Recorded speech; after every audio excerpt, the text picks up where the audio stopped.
mensyukuri nikmat Allah, tidak hanya sekedar mengakui pemberian itu, tidak sekedar ucapan alhamdulillah. Yang paling sulit dalam hidup ini, jabatan kau dikasih, gunakan menolong agama Allah. Harta kau dikasih, gunakan untuk kemuliaan agama Allah. Kepintaran kau dikasih, ajari supaya paham, tahu, kenal orang dengan Allah. Barulah komplit. Bagi ayyi ala rabbikuma tukadziban.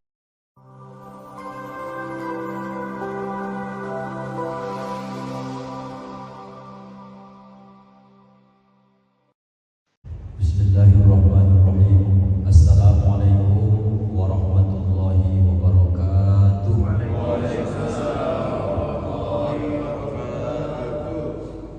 Agak tampil beda di sini ya Pak. Sedikit jamaahnya tapi jawabnya ramai. Tempat lain ramai jamaah, sedikit jawabnya. Karena di sini orang-orang yang semua siap gerak. Apapun perintah siap. Jawab salam pun begitu juga. Assalamualaikum warahmatullahi wabarakatuh. Waalaikumsalam warahmatullahi wabarakatuh. Alhamdulillahirabbil alamin alladzi bi ni'matihi tatimmus shalihat. Asyhadu an la ilaha illallah wa asyhadu anna Muhammadar Rasulullah. Allahumma shalli ala sayyidina Muhammad wa ala ali sayyidina Muhammad. Yang terhormat, yang mulia, Bapak-bapak kaum muslimin yang tak bisa Ustaz sebutkan satu persatu, baik dari segi jabatan, nama, doa kepada Allah Subhanahu wa taala. Semoga pertemuan kita hari ini di tempat paling mulia di muka bumi, semoga kelak Allah kumpulkan kita di tempat yang paling mulia, yaitu di dalam surga bersama Nabi kita Muhammad sallallahu alaihi wasallam. Yang ingin kami sampaikan pada hari yang mulia ini, kita berbicara tentang kalau sesuatu kata yang sering diulang itu menunjukkan informasi itu cukup penting. Seperti yang disampaikan oleh Adinda tadi, sebelum masuk waktu zuhur kita akan mendengarkan kultum qabaliyah zuhur. Penceramahnya Ustaz Joni Rambuti SKF dari Ujung Batu. Begitu tadi masuk waktu, habis azan disampaikan lagi. 2 kali beliau menyampaikan informasi ini, bapak-bapak, itu pertanda informasi itu penting. Saya rasa kita sering mendengarkan bahasa pengulangan-pengulangan, dan memang hidup ini itu saja berulang-ulang. Contoh, hari ini kita mungkin letih, istirahat. Selesai istirahat, ulang kembali, istirahat lagi. Lapar, makan. Apakah ada orang yang makan terus non-stop? Tidak ada. Kemudian lelah, letih, istirahat, tidur, bangun, tidur, berulang-ulang. Haus, minum, habis itu ulang lagi. Haus, minum lagi. Memang hidup ini berputar begitu saja. Lalu menariknya, ini juga jadi perhatian besar bagi kita.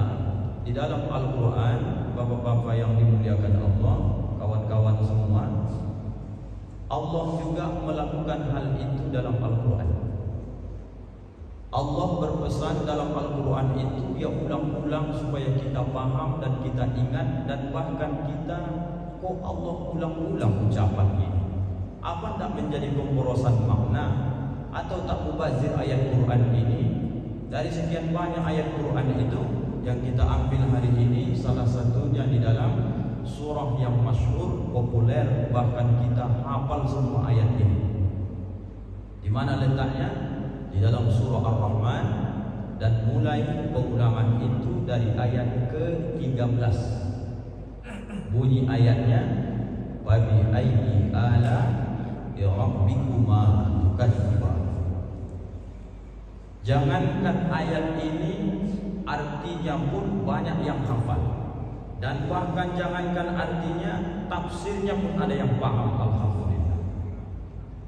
Jadi surah Ar-Rahman ini uniknya kalau ditanya orang, berapa kali Pak Ustaz Allah ulang Fabi ayyi ala'i rabbikuma tukadziban dalam surah Ar-Rahman? Mudah mengingatnya Bapak Saudara sekalian. Ayat keberapakah Fabi ayyi ala'i rabbikuma tukadziban dimulai? Ayat 13. Berapa kali Allah ulang ayat ini dalam surah Ar-Rahman? Tinggal membalikkan saja. Dimulai dari ayat 13. Berapa kali pengulangannya? 31 kali. Apakah itu kebetulan Pak Ustaz? Wallahu a'lam. Nanti kalau Bapak ragu dengan ceramah ini, cek balik hadis salat zuhur kita. Pastikan ceramah Ustaz tadi betul tak 31 kali Fabi ayyi ala'i rabbikuma tukadziban dalam surah Ar-Rahman. Bapak saudara yang saya hormati, maka nikmat yang manakah yang masih kalian dustakan? Ziban di situ mengundang kalimat musanna, dia bukan mufrad dan dia bukan jamak. Artinya Allah pesankan, wahai dua makhlukku, nikmat yang mana yang masih kalian ragu, bahkan masih kalian dustakan? Dalam tafsir, ziban itu pendusta yang dua ini adalah jin dan manusia. Jin sudah mewakili, dia dustakan nikmat pemberian Allah, dia tunjukkan dengan keangkuhan, sombong di hadapan Allah, tak mau dia menaati perintah Allah, sujud kepada Nabi Adam. Yang kita bicarakan hari ini adalah nikmat yang diberikan kepada manusia hari ini. Jangankan untuk mensyukurinya, bahkan nikmat itu kadang kita gunakan untuk melawan apa yang sudah ketetapan aturan dari Allah Subhanahu wa taala. Hari ini kita berpikir, bekerja ini Pak Ustaz letih, capek. Jangankan kadang di jam istirahat, di jam-jam lain pun pas libur pun tetap juga letih, capek. Kapan kita sadar bahwa pekerjaan ini sesuatu hal yang dibutuhkan?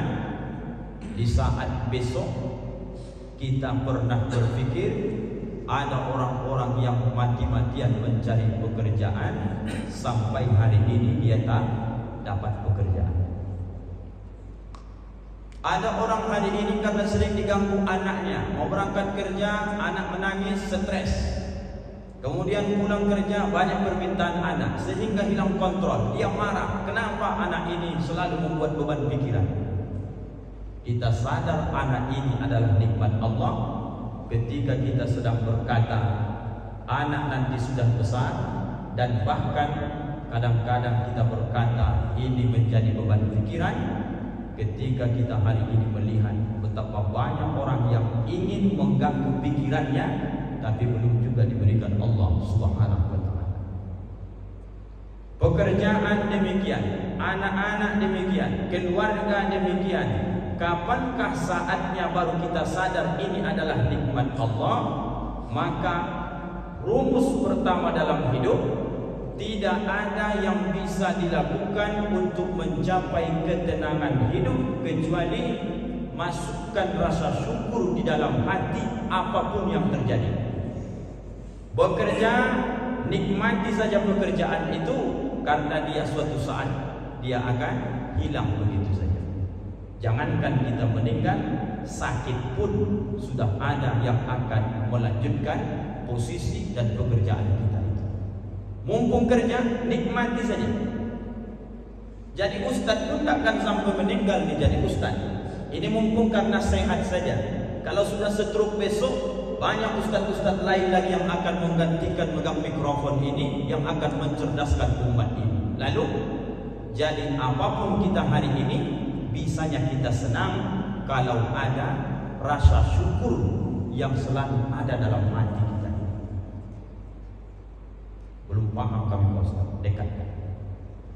Nikmat yang ada dalam diri ini, saya tanyalah bapak-bapak, mata, telinga, seluruh anggota tubuh panca indera ini, mana lebih bagus kita syukuri sebelum Allah ambil, atau kita nanti bersyukur setelah Allah ambil? Mana lebih bagus bapak-bapak? Padahal banyak orang ketika nikmat itu dapat, hendaknya dia syukuri, setelah diambil Allah barulah dia meratap bersyukur kepada Allah. Contoh, di saat badan sehat seperti ini, jarang sekali hamba Allah ini mengatakan kepada Allah, "Ya Allah, terima kasih sudah kau pertahankan kesehatan diri ini. Terima kasih senantiasa kau berikan nikmat sehat ini."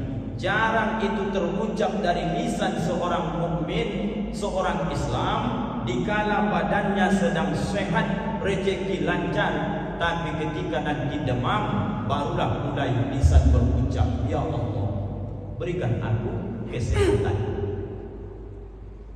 Kalau diurut semua nikmat-nikmat pemberian Allah ini, maka tak ada gunanya materi. Sebelah saja mata ini diambil Allah, tak ada artinya lagi. Apalagi dua-duanya diambil Allah. Berapa harga televisi itu? 34 juta. Tak ada harga televisi kalau tak bisa menengok. Ada lagi harga, mohon maaf, radio ataupun TV dan segala macam musik-musik yang kuat. Kalau telinga ini tak bisa mendengar, tak ada arti lagi. Mohon maaf, fasilitas yang dinikmati hari ini, mobil semahal apapun, tak ada nikmatnya ketika sudah Allah lumpuhkan kaki kita ini. Apakah Pak Ustaz sedang menggiring kami supaya menghitung-hitung pemberian Allah ini? Tidak. Karena kalau kau hitung kata Allah, takkan kau mampu. Wa in tamuddu ni'matallahi la tuhsuha. Kau hitung pun takkan bisa kau hitung kata Allah. Yang diminta Allah, la in syakartum la azidannakum. Kalau kau syukuri, kau ucapkan terima kasih, tambah terus kata Allah. Caranya, apapun yang saudara dapat hari ini, syukurkan kepada Allah. Yang pertama, yakini ini adalah pemberian terbaikmu kepada ya Allah. Setelah disadari itu adalah pemberian Allah, takdir Allah ke diri, nikmatilah itu dan senantiasa ucapkan yang keluar dari lisan, alhamdulillah. Yang dua ini gampang, mengakui pemberian Allah, posisi hari ini, jabatan hari ini, harta hari ini sudah kita akui. Ucapan alhamdulillah gampang. Satu lagi manusia ini yang sering gagal. Apa itu?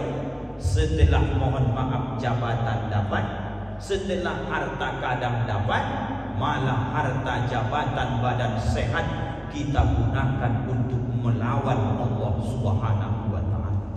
Allahu Akbar. Berapa banyak orang yang mengira ketika sedang badan sehat, duit banyak, jabatan sedang bagus-bagusnya, kemudian dipanggil pun dengan panggilan azan, nantilah, nantilah, nantilah. Diajak kapan-kapan saja. Sampai kapan kau mengucapkan itu? Tiba masanya besok. Kamu akan dipaksa setelah engkau dibadu dengan kain kafan. Kalau sudah dibadu dengan kain kafan, engkau tak lagi di belakang imam, engkau pun tak menjadi imam, tapi hari itu kau sudah berada di depan imam. Apa maknanya? Mensyukuri nikmat Allah tidak hanya sekedar mengakui pemberian itu, tidak sekedar ucapan alhamdulillah. Yang paling sulit dalam hidup ini, jabatan kau dikasih, gunakan menolong agama Allah.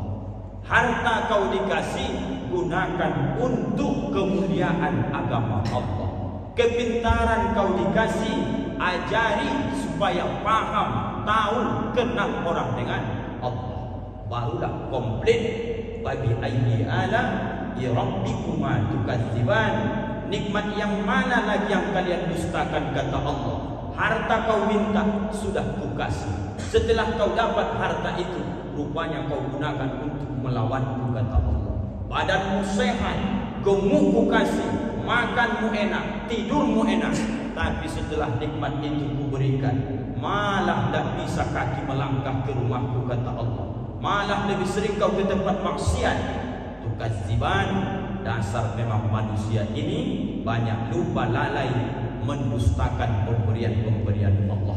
Dalam kumpul zuhur ini kami hanya ingin mengajak kita semua, tidak perlu kita menghitung-hitung pemberian Allah, karena itu sampai kiamat dunia tidak akan pernah terhitung baiknya Allah memberi nikmat kepada kita. Apa yang bisa dilakukan? Syukur nikmat yang diberikan Allah. Bagaimana syukur itu bentuknya? Yakini Dia yang memberikan itu, ucapkanlah dengan lisan sebanyak mungkin alhamdulillah. Yang paling tinggi nilai syukur adalah memanfaatkan pemberian Allah apapun itu kepada hal-hal yang diinginkan Allah Subhanahu wa taala.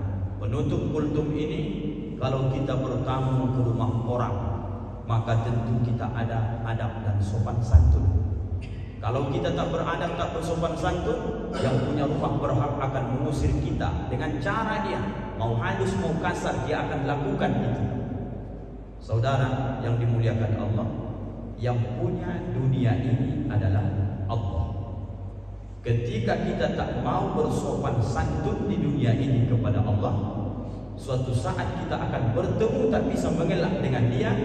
Kalau sering membuat apa yang membuat Dia marah, Dia sudah lama menciptakan balasan neraka jahanam untuk para pendusta pembangkang dalam ketaatan kepada Allah.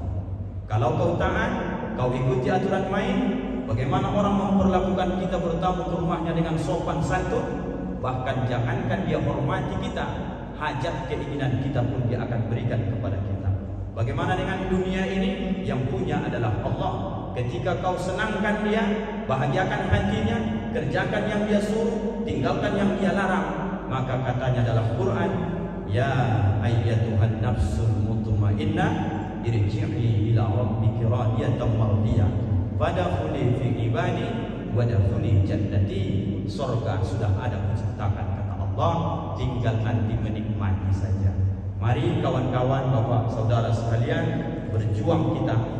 Apapun profesi hari ini, mau ustaz, mau jadi polisi dan segala macamnya, mau jadi rakyat sipil seperti kami ini, tidak ada alasan kecuali syukurilah apa yang ada hari ini, gunakan supaya Allah sayang, ridha di saat kita nanti pulang ke hadapan Allah Subhanahu wa taala.